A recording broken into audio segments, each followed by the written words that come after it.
Satu kata yang Mbak Vita bilang bahwa ini kopinya beda, Dokter Yanti. Ini kopinya kopi sehat.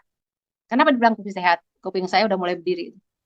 Karena ini ada ganodermanya. Oh, oke, oke, ada ganoderma. Saya kebetulan cukup paham lah tentang ganoderma karena saya punya kapsul ganoderma yang saya kasih untuk pasien-pasien yang berat lah, pasien kanker kayak gitu ya, itu terbantu sangat dengan ganodermanya. Ya, saya tertarik sama produknya. Kenapa? Karena saya tidak bisa ngopi.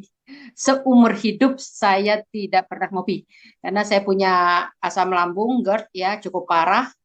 Saya masuk rumah sakit hanya karena asam lambung. Jadi saya masuk rumah sakit setelah melahirkan anak saya alhamdulillah nggak pernah masuk rumah sakit dan baru masuk rumah sakit karena saya menderita asam lambung dan dirawat karena asam lambung saya.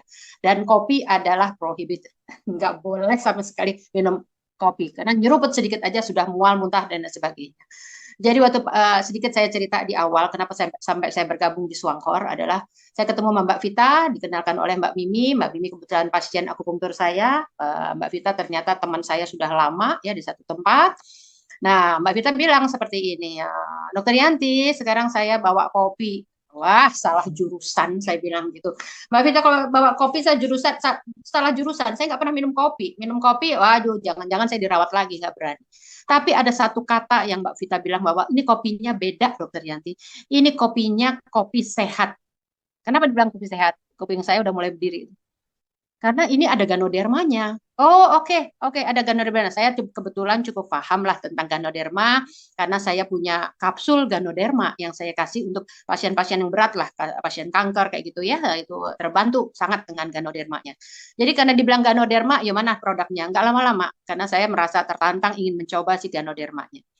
Aduk punya aduk, kopinya diminum, tapi tetap karena saya pernah dirawat gara-gara asam lambung, jadi saya nggak berani minum satu cangkir, saya hanya minum sepertiga.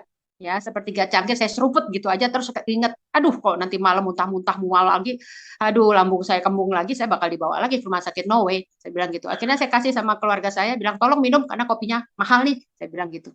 Saya belum tahu harganya waktu itu, ya. Tapi begitu Mbak Isvita pulang sampai malam, saya kok aman ya, nggak ada apa-apa gitu ya, nyaman aja lambung saya. Oh nggak, iya nih berarti barangnya bagus. Langsung saya ambil kesimpulan seperti itu. Besoknya saya langsung minum satu bungkus. Satu bungkus pas adik saya lagi pada ngumpul. Oh, adik saya bukan penikmat kopi, pemadat kopi. Ibu saya juga pagi sore minum kopi. Jadi saya bilang pada ngumpul di sini, nih saya punya kopi nih, kopi sehat ada ganor bla bla bla. Saya ngomong seperti itu. Adik saya nggak ada yang tertarik. Weh, Mbak, sorry, saya sudah minum kopi yang dari dulu saya nggak